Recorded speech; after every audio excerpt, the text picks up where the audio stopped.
Meus irmãos, voltei para ler, fazer uma pequena reflexão com vocês, para vocês, sem perguntas e respostas. Eu vou ler hoje, eu tirei aqui uma reflexão e vou ler para a gente entender junto. Como entender a frase de Mateus, que está no versículos 16, está no capítulo 16, versículo 18. As portas do inferno não prevalecerão contra ela, a igreja. Então vamos saber. Tenham todos uma boa tarde. Que Deus abençoe a cada um de vocês que estão chegando agora. Que se inscrevam no meu canal, mas que assistam, que leiam, que ouçam o catecismo. Se não der para ouvir agora, escutem depois, mais tarde. O vídeo está aí, é para isso. Que todos tenham a bênção do Senhor. Sejam sim todos abençoados. Deus abençoe a cada um de vocês. Que as graças de Deus e de Maria Santíssima estejam presentes em cada um dos meus irmãos. Então eu vou ler.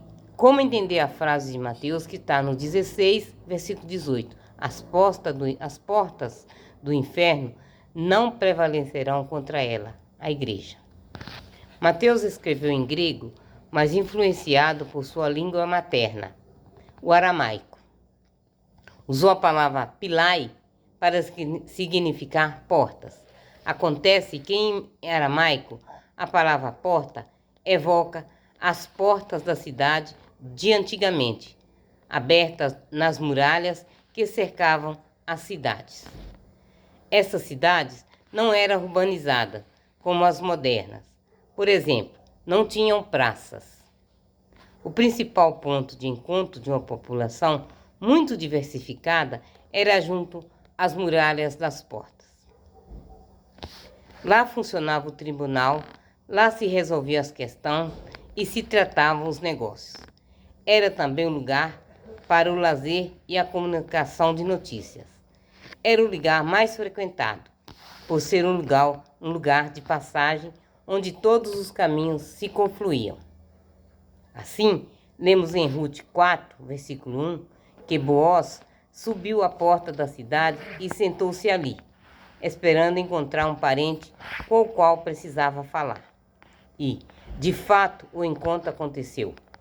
O Salmo 127, 126, versículo 5, diz que o pai de muitos filhos não ficará humilhado quando vier à porta para tratar com seus inimigos.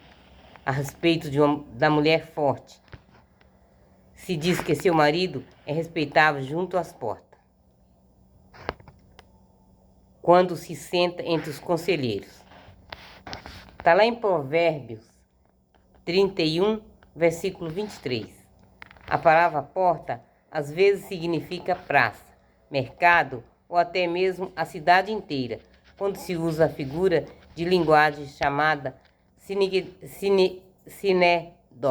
sinédoque, que é a mencionar a parte para indicar o todo. Por exemplo, em Gênesis,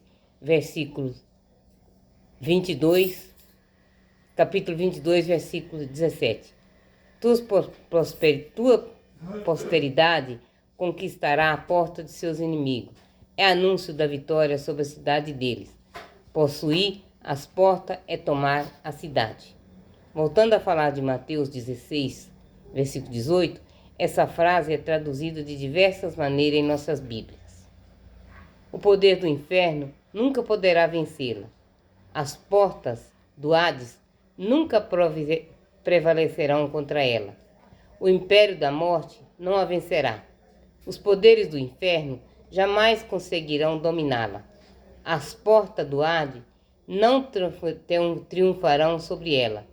As portas do inferno nunca levarão vantagem sobre ela.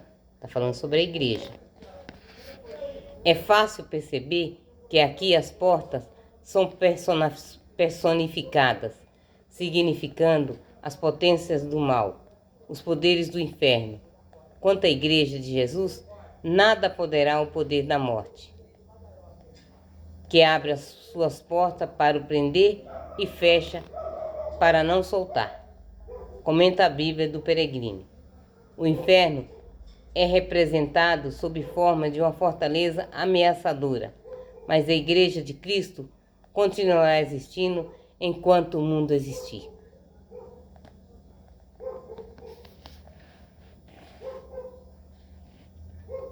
Também vou continuar lendo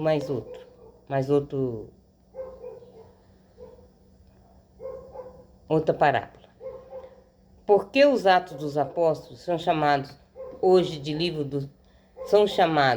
livro dos cristãos de hoje? Depois de escrever o terceiro evangelho, Lucas procurou retratar os inícios da Igreja de Cristo. Para isso, escreveu o livro chamado Atos dos Apóstolos. Nele, realmente, não oferece notícia de todos os 12, mas encontra-se especialmente em Pedro na primeira parte e em Paulo na segunda. Lucas foi companheiro destes nas viagens missionárias e também na sua prisão em Roma. Pedro dedicou-se mais aos judeus, enquanto Paulo percorria o Império Romano, fundando comunidades. A narrativa começa a ascensão de Jesus aos céus, a escolha de Matias para o lugar de Judas e a descida do Espírito Santo em Pentecostes. No dia da Páscoa, quando o Mestre já tinha vencido a morte pela sua ressurreição, os discípulos ainda estavam encerrados em uma sala com medo dos judeus. As aparições do Mestre ressuscitado, a princípio recebidas com incredulidade, foram confirmando a fé daqueles primeiros companheiros. Antes de subir para o céu à vista deles, Jesus deixou-lhes a ordem de pregar o Evangelho a toda criatura e fazer discípulos todos os povos. Está em Marcos 16, 15. Pediu que ficassem em Jerusalém até receberem o Espírito Santo, que haveria de lhes ensinar todas as coisas. Este dom aconteceu no dia de Pentecostes e transformou os 12 em homens cheios de coragem e sabedoria. Oh, glória a Deus! O objetivo da narração não é simplesmente conservar recordações históricas, mas sim anunciar as maravilhas de Deus, que atestam a vinda da salvação, testemunhar as experiências das primeiras comunidades e expor os sinais de conversão do mundo. Por isso, o livro nunca deixa de mostrar, por detrás da ação apostólica da Igreja, a força e a inspiração do Espírito Santo. Ele veio em Pentecoste, mas veio também em outras ocasiões, sobre diferentes grupos e com resultados e agentes da evangelização, são pessoas cheias de Espírito Santo, que agem com a força dos sinais e prodígio e falam com a sabedoria do Espírito, embora sejam reconhecidamente pessoas simples. Está lá em Atos dos Apóstolos 4, versículo 13. Por causa dessa presença constante do Espírito Santo em todas as páginas dos Atos, esse livro foi denominado o Evangelho do Espírito Santo. É ele que dirige os caminhos da Igreja. O Atos dos Apóstolos são o único escrito bíblico sobre esta fase capital da história do cristianismo. Seu interesse está em nos mostrar a vida da Igreja em suas primeiras manifestações. Aí vemos com que termos os apóstolos anunciaram aos judeus e aos pagãos a salvação pela fé em Jesus. Que tipo de colaboração tiveram da parte dos primeiros cristãos? Quais os milagres que confirmaram a sua pregação? Como a comunidade cristã tomou consciência de si, viveu a partilha dos bens, era assíduo ao ensinamento dos apóstolos, à comunhão fraterna, à fração do pão e às orações. Como o Senhor abençoava seus trabalhos, expandindo o grupo? Como foram resolvidos os primeiros problemas que surgiram? Por exemplo, a admissão dos pagãos na igreja, a necessidade ou não de observar a lei mosaica, os quais as primeiras experiências de atribuição de cargos. A Igreja dos Atos é o cumprimento da promessa feita pelo próprio Jesus quando assegurou aos discípulos a presença do Espírito para os tempos futuros. As narrativas de nos ajudam a acompanhar os caminhos percorridos, os inícios das diversas igrejas e também as perseguições movidas contra os seguidores de Jesus, inclusive em relatos das primeiras vítimas fatais.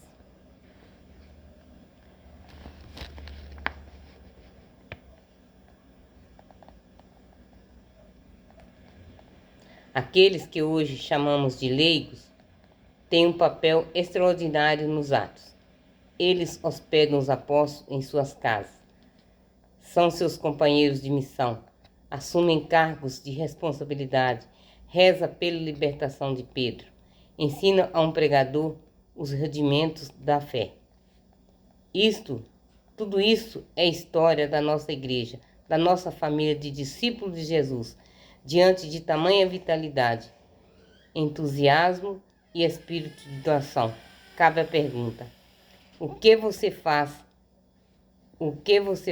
por essa igreja pela qual tanto lutaram esses homens de Deus? Devemos continuar com a palavra dele, né? Com a palavra de Deus, que ele pediu para que nós sigamos. Eis-me aqui, Senhor. Faça-se em mim a tua palavra, o que tu queres de mim, Pai. É assim que devemos seguir. Perguntar para ele: o que tu queres de mim, meu Pai? Que a resposta vem.